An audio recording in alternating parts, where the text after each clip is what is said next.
जिंदगी जीना आसान नहीं होता, बिना संघर्ष के कोई महान नहीं होता। जब तक न पड़े हथौड़े की चोट, पत्थर भी भगवान नहीं होता। गुड मॉर्निंग दोस्तों, मेरा नाम है पूनम और आप देख रहे हैं angel academy for learning. It's my YouTube channel.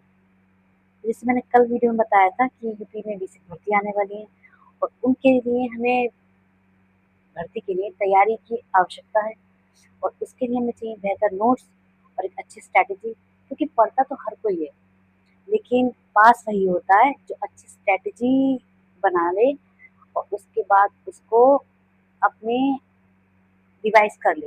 अगर आप स्ट्रैटेजी अच्छी बनाओगे, अच्छे नोट्स बनाओगे, फिर उसे रिवाइज करोगे, तभी आप पेपर पास कर सकते हो। अदरवाइज तो लाखों करोड़ों बच्चे देते हैं एग्जाम। तो खैर, हम बात करते हैं कॉन्सेप्ट्स की, क्योंकि जब हम एग्जाम देंगे तो हमारा हर कॉन्सेप्ट क्लियर होना चाहिए। उसके लिए हमारे पास जो सब्जेक्ट्स है उसके टॉपिक्स क्लियर होने चाहिए। तो मैं पढ़ाऊंगी, वैसे तो सभी सब्जेक्ट्स पढ़ाऊंगी, लेकिन मेनली जो सब्जेक्ट है वो है सोशल साइंस।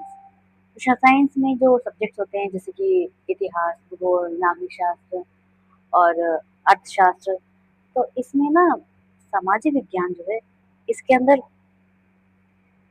बहुत से ऐसे क्वेश्चन आंसर आते हैं जो हमारे कॉम्पिटिटिव एग्जाम में बहुत सारे मेनली आते हैं।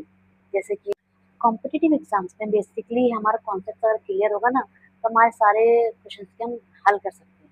जब हमारे पास हमारा कोई कॉन्सेप्ट ही क्लियर नहीं है तो हम कहाँ से हल करेंगे। जब हमें बेसिक कॉन्सेप्ट ही नहीं पता जिस चीज़ का, तो हम कहाँ से कोई एग्जाम दे पाएंगे।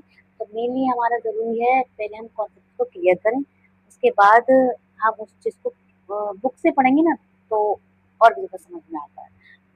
तो हम शुरू करते हैं हिस्ट्री से। हिस्ट्री क्यों? क्योंकि हिस्ट्री के अंदर हमारा जो इतिहास है उसके अंदर जैसे कि आप देख सकते हैं कि यूपीएससी, यूपीएससी प्रीलिम्स, एसएससी, इन सब में ना एक मेनली हेडिंग होती है इसका नाम है भारत का इतिहास। भारत का इतिहास या फिर सामाजिक ज्ञान या सामान्य ज्ञान, सॉरी सामान्य ज्ञान। तो जो भारत का इतिहास है, सामान्य ज्ञान है, इसके अंदर सब कुछ बेसिक कॉन्सेप्ट में ही आता है।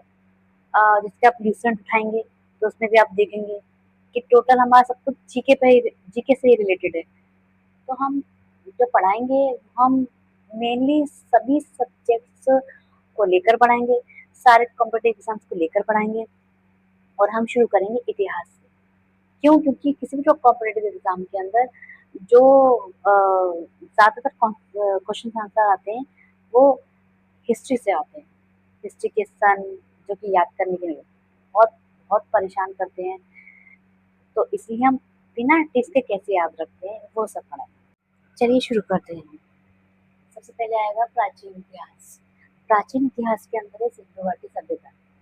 सिंधु घाटी सभ्यता के अंदर आपको बताइए वैदिक सभ्यता है, बौद्ध धर्म, जैन धर्म, मौर्य साम्राज्य और गुप्त साम्राज्य और जो प्राचीन तथ्य है वो, ये सारे हमारे आएंगे प्राचीन इतिहास में।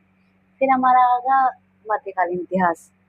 उसके अंदर आएगा दिल्ली सल्तनत, मुगल साम्राज्य, भक्ति व सूफी आंदोलन और फिर मराठा साम्राज्य। फिर लास्ट में हमारा आएगा आधुनिक।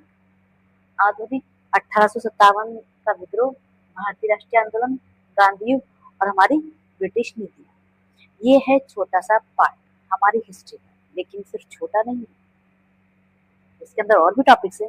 मेनली जो बड़े बड़े मेजर टॉपिक्स हैं वो मैंने यहाँ लिखे हैं कि हमारे इतिहास को 3 भागों में बांटा है: प्राचीन इतिहास, मध्यकालीन इतिहास और आधुनिक इतिहास।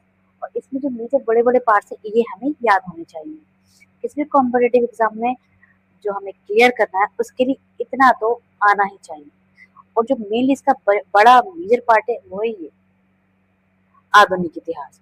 आधुनिक इतिहास के अंदर जो ये है ना ब्रिटिश नीतियां और हमारे 1857 का विद्रोह, भारतीय राष्ट्रीय आंदोलन, ये जो मेजर बड़े बड़े पार्ट है ये हमें तो याद होने चाहिए। क्यों?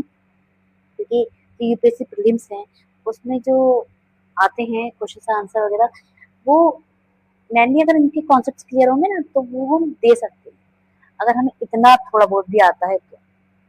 और ये हमें जरूर याद होने चाहिए। इसके अंदर और भी है, ऐसा नहीं कि और नहीं है, और भी हैं, लेकिन ये जो मेनली बड़े बड़े कॉन्सेप्ट हैं जो हमें क्लियर होने चाहिए, और ये हम करवाएंगे आपको। यहाँ से शुरू करेंगे। अब हम कल ये सिंधु घाटी सभ्यता से अगली वीडियो शुरू करेंगे, और ये जितने भी बड़े बड़े मेजर पार्ट्स हैं सबके कॉन्सेप्ट क्लियर हो जाएंगे।